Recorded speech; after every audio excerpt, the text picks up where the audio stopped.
Hi guys, Torch here, and welcome to Trekking with Torch.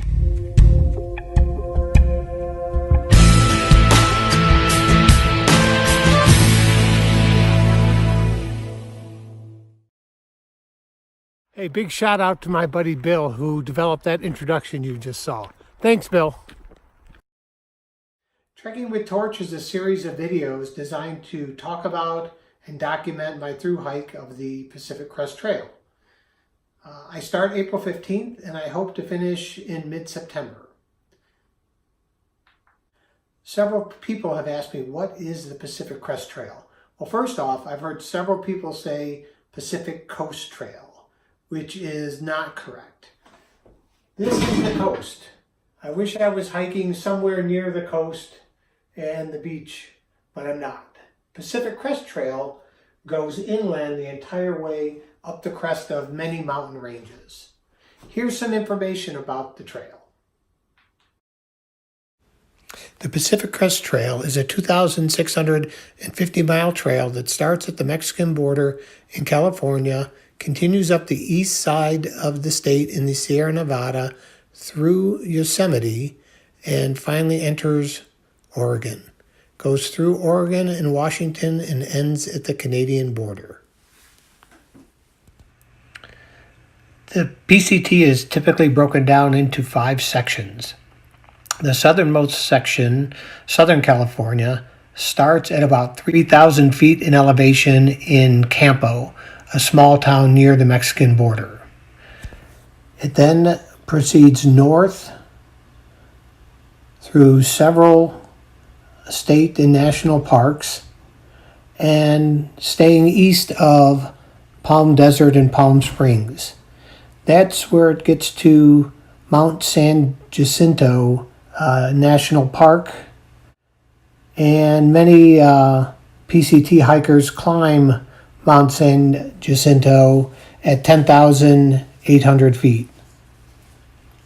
It continues north and then heads west towards LA through the Angeles National Forest, and finally the last 50 miles are through the western part of the Mojave Desert and the San Andreas Fault Zone. The central section of the Pacific Crest Trail is commonly referred to as the Sierra Nevada section and is thought to be the hardest section by many thru hikers. It starts at mile 700 and goes for 390 miles through many well-known national forests. In Sequoia National Park, there's a day hike that takes you up the Mount Whitney Trail to the summit of Mount Whitney at 14,505 feet, which is the highest elevation in the lower 48 states. It continues through Kings Canyon National Park, all the way through Yosemite, and ends just before South Lake Tahoe. Northern California starts near Lake Tahoe and lasts for 600 miles. It's considered to be a lot easier than the central section. It continues north through the Tahoe National Forest. It goes through the LASSEN Volcanic National Forest, which is totally different environment than what the Northern California section started out as. Bernie is a very interesting area. The Bernie Falls are spectacular. Then it passes by Mount Shasta, which can be seen in the background for the whole northern part of North California, and finally reaches Oregon at about mile 1,700. The fourth section of the PCT is Oregon, which is the shortest at 440 miles long, and most people consider to be the easiest because it has the least amount of elevation change. Early on in Oregon, you go past Crater Lake National Park and Crater Lake.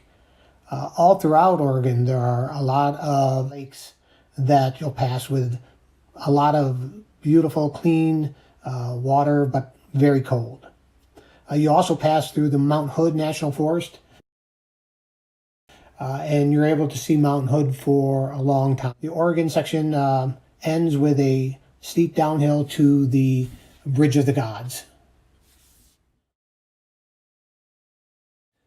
The last section is Washington, which is 530 miles long, starting at the Columbia River and the Bridge of the Gods with a very large 4,000-foot ascent right off the bat.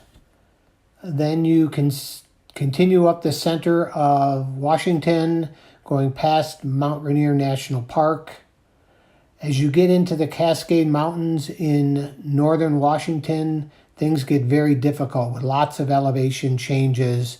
Additionally, it can snow there in the middle of September, so you have to be very careful not to get caught in any kind of snow situation. Finally, ending at the Canadian border. Now that you know a bit about the Pacific Crest Trail, the second most popular question I get is, why would you want to do that? Well, I did thru hike the Appalachian Trail in 2017. And although I enjoyed it, at the end of it, I swore that I was never going to do another thru hike again. About a year later, I started to miss the trail a lot. Both my friends, the community, and really the fun of being outdoors and exploring something new every day. I talked to my wife, Money Honey, who agreed that it was a good thing for me to do. So I decided to do it this year. I'm looking forward to getting out there on April 15th and starting my thru hike adventure. Until then, I've got a couple other videos that I'll post on what equipment I'm taking along and how I pack my pack. So stay tuned for those, they're coming soon. I've designed Trekking with Torch for family, friends, friends of friends, so please share it and subscribe to my channel, Trekking with Torch.